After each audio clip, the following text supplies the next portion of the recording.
Hello and welcome to Questing on the Road. And today we're going to be doing something a little bit different than just normal, gameplay content. I had somebody ask me in the comments a few weeks ago that they're having trouble installing Merctech. And I told them, yeah, I'll see if I can't do a primer here and see, explain how you install it. It's not super complicated. So we're also, in addition to that, today we're also just going to look over Merctech itself, see what actually is in this mod.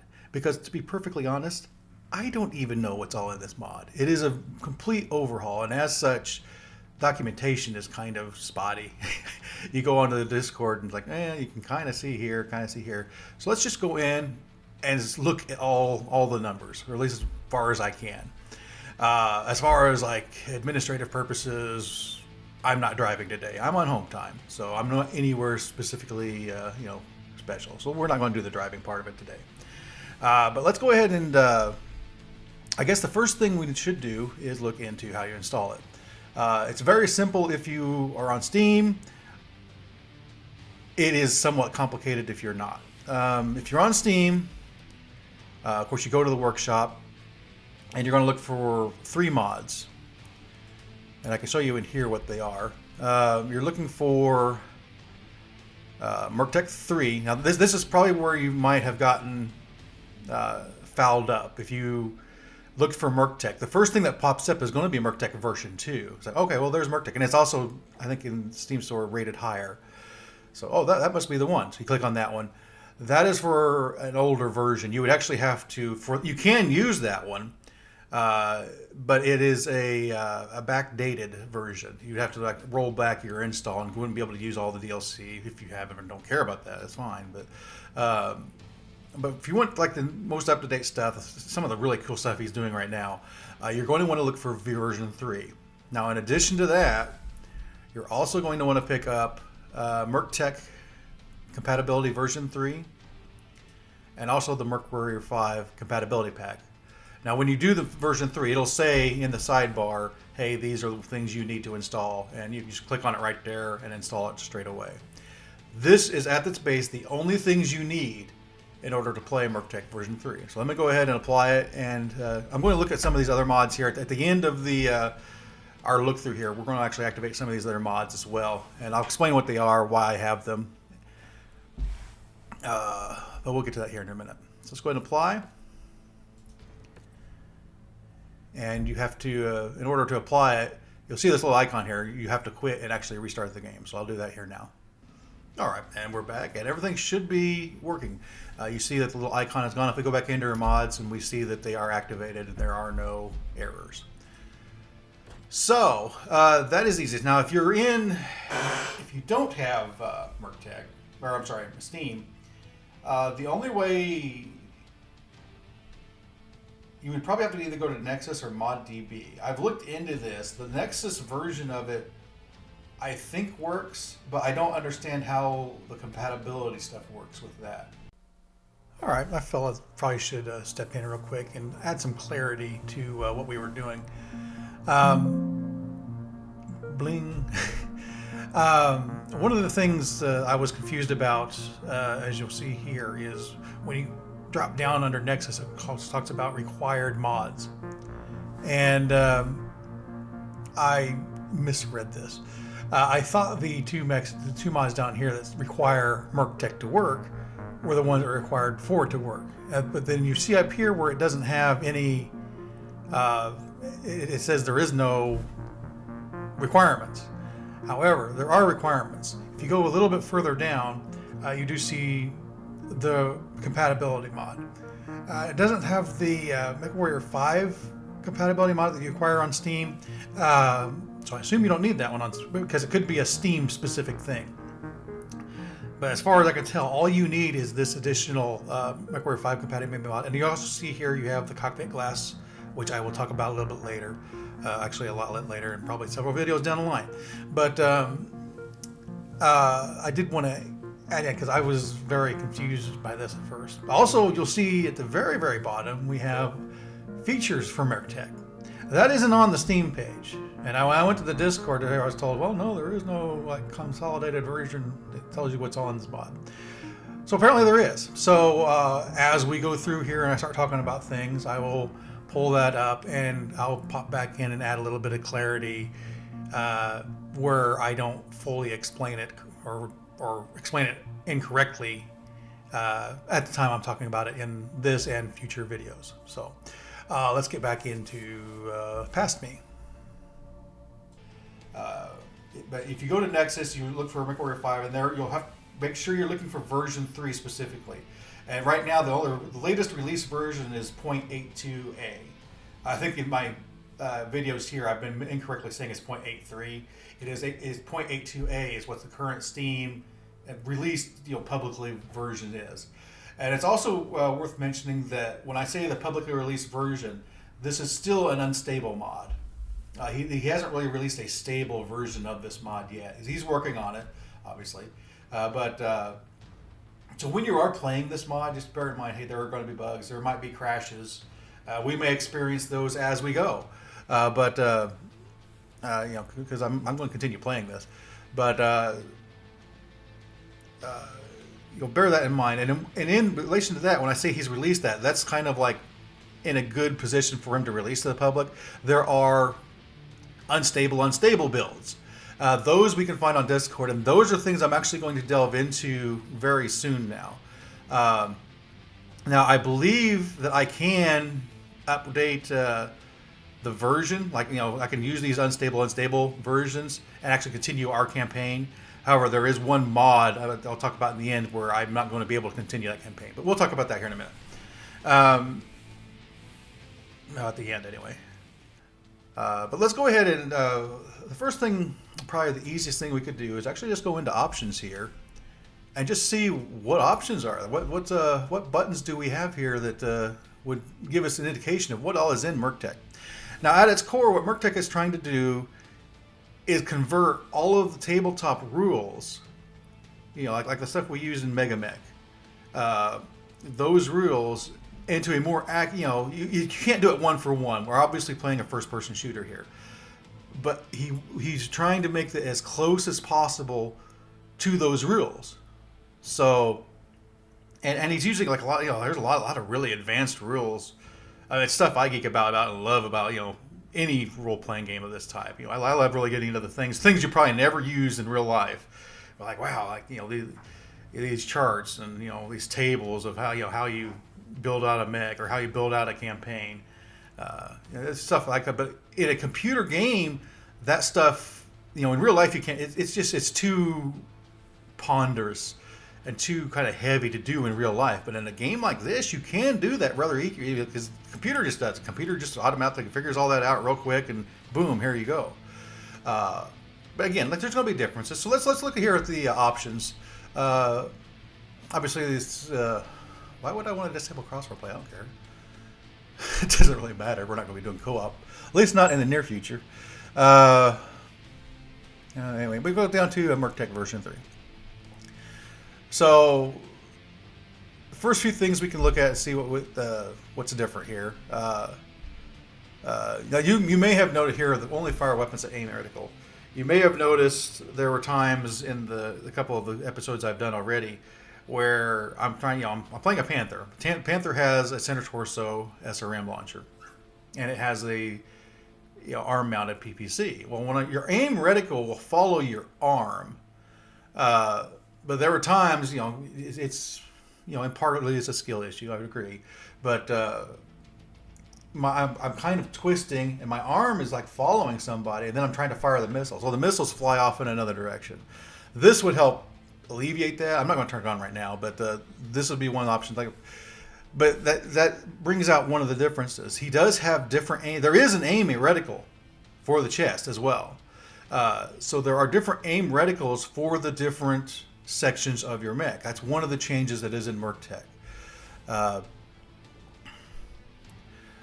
This putting the throttle and heat display on the reticle itself, that to me isn't super useful. I would find it more useful to have and I think I've mentioned this, where I would rather have weapon reload times there, where it's just really easy to see, hey, I'm ready to fire this gun again. But if you do want that, it does keep your sight centered. Hey, I don't have to worry about my heat. I don't have to look down to look at my heat and my throttle. It's right there on the HUD. So that would be what that is. A 3D HUD, I think, is for VR stuff. And the keybinds, yeah. Now, there is a series of mods. If you go on Steam Workshop, that's called Fire and Brimstone. They're made by the same mod author as Merctech. And I just asked about this because that mod is kind of for the older version 2. So if you are playing the version 2 version, you might want to look into those. But they're enhancements to how the weapons look, the animations and so forth. That is now, he's instead of using the Hellfire Brimstone, he's now using Niagara. And it's kind of basically built into Merctech version 3 now. And that's what this is referring to with the Niagara. Niagara is just the graphics he uses for weapon effects. And you can use the weapon trails or not. I noticed with the Hellfire and Brimstone, like he had different ones, one for missiles, one for ballistics, and one for energy.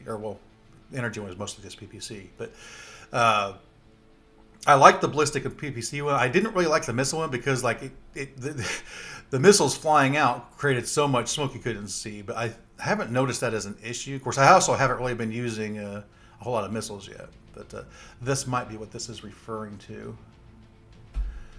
Planetary conditions. We're not going to go into this ad nauseum, but one of the big changes in Merctech is the planetary, like where you're fighting, is a big deal.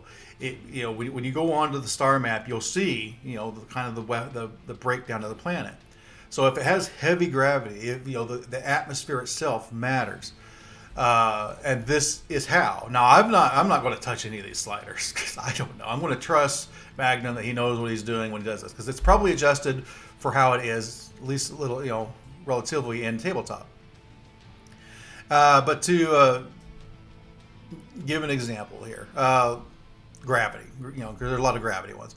So when it's talking about gravity acceleration decrease, so how much slower your mech will accelerate and so the heavier the gravity is, based on the slider, up to 2 Gs. I assume it's a sliding scale.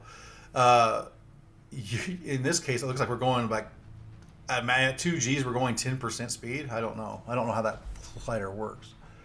But in general, you go slower the heavier it is, because it's just harder to move the mech. Your engine has to work harder. The same is true on the other side. If it's low gravity, well, your mech will speed up, potentially doing damage to the mech. Now, I don't know if he's implemented that. I do know that is a rule in tabletop. Hey, if you're in slow gravity, you can move faster, but your structure isn't really designed to take the impact of that mass at that speed. So, and I also know over time there is wear and tear. I'll try to display that here in an instant action. You can take just damage to your joints, actually damage your actuators that you have to then go and repair. You can do it to a degree. I mean, it's just wear and tear of combat. It's not supposed to be easy going, because a lot of these things are rated at, ideal conditions, and battle is not ideal conditions. There was one when I was just looking at this earlier that was odd. Yeah, it was down here. Turn speed decrease. This one's bugged. Magnum, if you happen to ever see this video, it says decrease turn speed in low gravity. This means it means high speed, but overall, you figure out all of this. But hill speed matters, humidity matters, lava. All this stuff matters. It affects your mech. The heat decreases and increases depending on the ambient temperatures and the pressures and so forth. So that's what the planetary conditions. That is a really cool thing about this mech. And Merctech, the version 3 is kind of, for the most part, how it just random stuff, I guess. Let's just look at it. Your mechs do have lights. I think they have lights in normal versions as well. Some mechs that don't have it in normal base Mechwarrior now has it. He's added like the headlights or the light searchlights that are supposed to have them. Like this one, the AI turn it on. A lot of debugger stuff, camera depth. I guess is how close we are to the cockpit. Debug, display damage tag. I assume it'd be like little numbers that fall out, pop off. Like if I hit somebody, I can see exactly how much damage I did. Kind of cool. And in terms of like tabletop, yeah, I can see exactly how much damage I did to somebody. But that might get a little busy, so I'm going to leave that off. I don't know what an ICT warning is. I don't know what an ICT is. I guess that's just me. I don't know. Eject shell casings. So when you're firing ballistic stuff, there are shell casings. You might want to turn that off. You probably might not even notice it, but you'll probably want to turn that off for performance reasons. An audio warning. I'm not sure. I'm pretty sure they just say high heat, don't they? I don't know why you'd want to turn that off. It's kind of immersion. Flip paper doll. This is one of those things that really gets me, especially when it comes to legging mechs.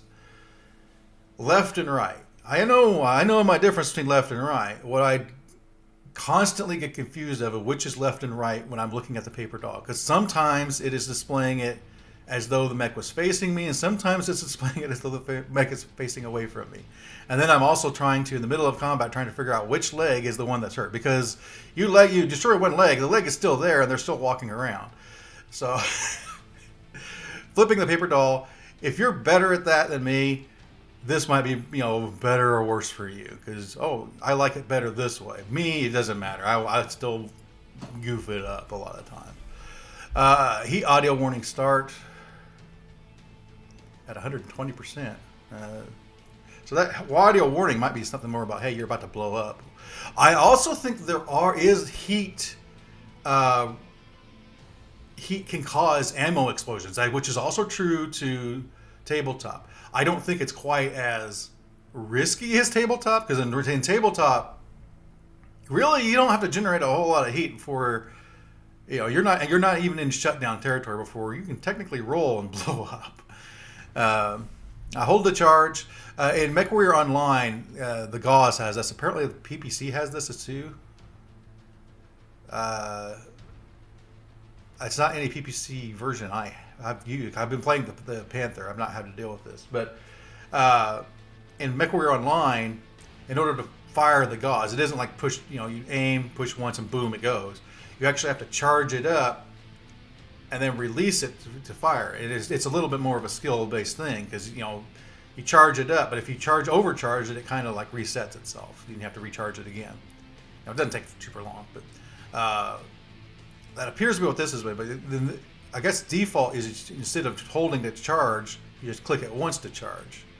I'm going to actually change this because I'm used to the hold to charge thing.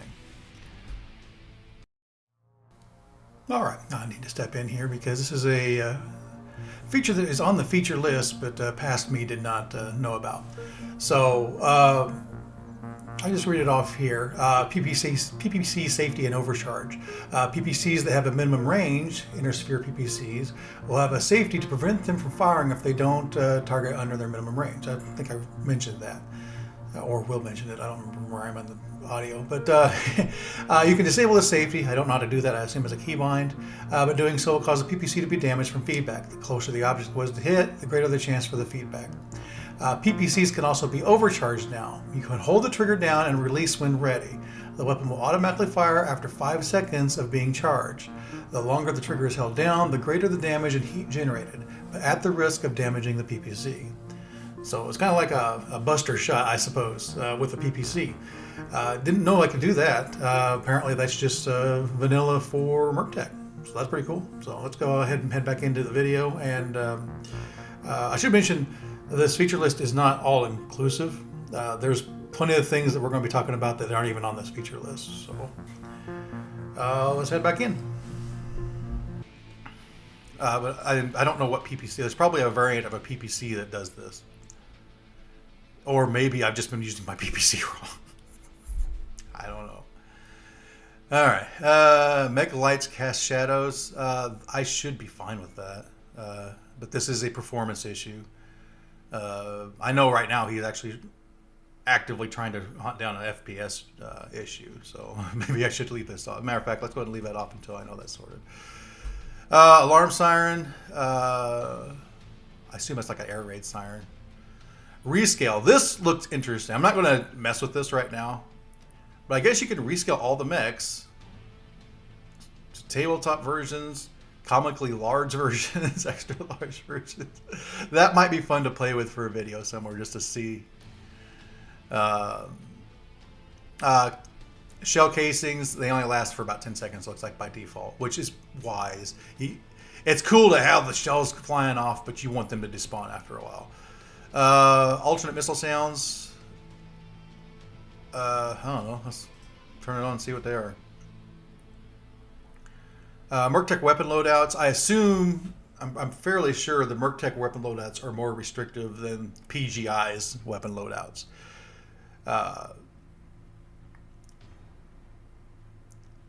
And by that, you're talking about like hard point systems. I think that's what this is talking about. It's defaulted on anyway. Simulated aiming. This is an interesting option. It's kind of like auto aim. It's probably more useful if you're playing with a controller, because that's just the nature of the controller. With the mouse, you tend to have better steering, better aim control, fine aim control, unless you're me, But, well, this is an interesting option where basically it would make your reticle sticky to where, hey, I'm over it now, it's going to kind of auto track it so I don't have to, kind of an ease of use thing. I'm actually tempted to turn it on, but I'm not going to. I also like where it says here you can aim for weak points based off of your gunnery skill. So it'll automatically try to find whatever it's determined to be a weak point. I'm not sure what it's talking about for weak points. Unless it's talking about like the head or something like that. Or like sections that have low armor. So there's that part of it. That's just the front options here. Okay, that's going to bring us to the end of this episode. But before we leave, I did want to hit on a few points here in the feature list that I know we're not going to cover in this or future videos. At least as far as the introduction on how to get Merctech going. First, we have here the thermal vision update. Now, I know I've had like low light. I don't know if I've been using thermal. I think I've been using low light in the campaign so far. Thermal vision apparently is a different mode that we can use. I'll read it off here. Thermal vision now uses a combination of the white-black vanilla thermal vision as the backgrounds and uses color for mechs and vehicles. Each weapon on mechs are tracked with their own heat, so you will see lasers glowing red on a mech that is still green. Thermal vision will get worse for the user as their heat increases. Now, I know here near the last video we do, where we actually get into a fight, we will see a mech actually overheating and it will turn red. But this in thermal vision, apparently, they probably stand out a lot better. I'm going to look forward to actually trying to use this here in the future, because it seems like that would be a lot better in low light. Low light probably has its uses, but there's a lot of times where the entire map it's still daylight, so trying to put low light kind of doesn't work right. But it's really cool how it's so detailed to the point, like you have like emanation points, like this weapon is hot, overall the mech is fine, but this weapon's been firing like crazy, so it's kind of hot, and you can see that in thermal vision. That's going to be really cool to look at. The VTOL and tank upgrades, these units now have armor facings and a shared internal structure hit point pool. Have a shared internal structure hit point pool. Though this makes them tougher to deal with, they are subject to critical hits at twice the rate as mechs.